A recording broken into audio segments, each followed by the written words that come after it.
கனமழையால் மயிலாடுதுறை அருகே உள்ள வில்லியநல்லூர் சுற்றுவட்டார கிராமங்களில் 500 ஏக்கரில் சம்பா நெல் பயிர்கள் மழை நீரில் மூழ்கின. இது பற்றி விரிவான தகவலை தர காத்திருக்கிறார் செய்தியாளர் ராஜேந்திரன். தற்பொழுது 500 ஏக்கர்ல சம்பா நெல் பயிரில் மழை நீர் மூழ்கி இருக்கு. விவசாயிகளுக்கு இதன் மூலம் எவ்வளவு இழப்பு ஏற்பட்டிருக்கு, என்ன சொல்றாங்க? வங்கக்கடலில் நிலை கொண்டுள்ள காற்று தாழ்வு பகுதி காரணமாக டெல்டா மாவட்டமான மயிலாடுதுறை மாவட்டத்தில் 3 நாட்களாக கனமழையை கொட்டி தீர்த்து வருகிறது. ஒரு சில இடங்களில் அதிக கனமழையும் பெய்துள்ளது. மயிலாடுதுறை மாவட்டத்தில் சராசரியாக 15 சென்டிமீட்டர் நேற்று பெய்துள்ளது. அதிகபட்சமாக மயிலாடுதுறையில் மட்டும் 25 சென்டிமீட்டர் மழை பதிவாகியுள்ளது.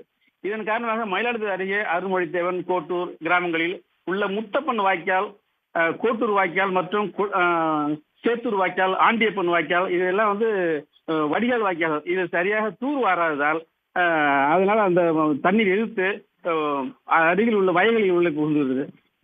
மேலும் ஆகாய தாமரை மண்டி கிடப்பதாலும் தண்ணீர் செல்ல வழியின்றி விவசாய நிலங்களையும் குடியிருப்பு பகுதியிலையும் மழை வெள்ள நீர் சூழ்ந்து வருகிறது. கோட்டூர் பகுதியில் வளர்ந்து முற்றி கதிரோட நிலையில் உள்ள சம்பா பயிர்கள் இடுப்பகுதியில் மூழ்கியுள்ளன. தொடர்ந்து மழை நீடித்தால் பயிர்கள் சேதமடையும் அபாயம் ஏற்பட்டுள்ளது.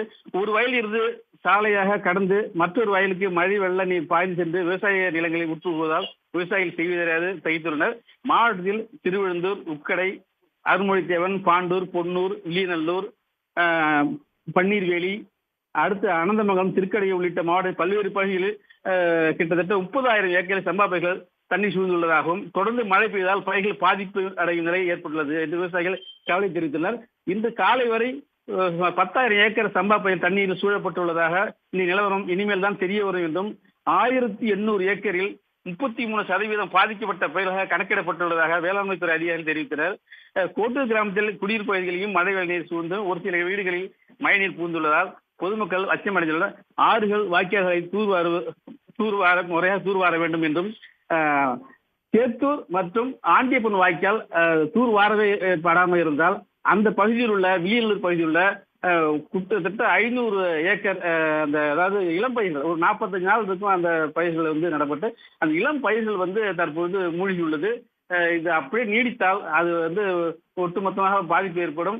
இருந்தாலும் 2-3 நாட்கள் பிறகு அது தண்ணீர் வடிந்தாலும் அது அறுவடையின் போது மகசூல் பாதிக்கப்படும் என்று விவசாயிகள் கவலை அடைந்துள்ளனர். உடனுக்குடன் செய்திகளை தெரிந்து கொள்ள சன் நியூஸ் பெல் ஐகானை கிளிக் பண்ணுங்க.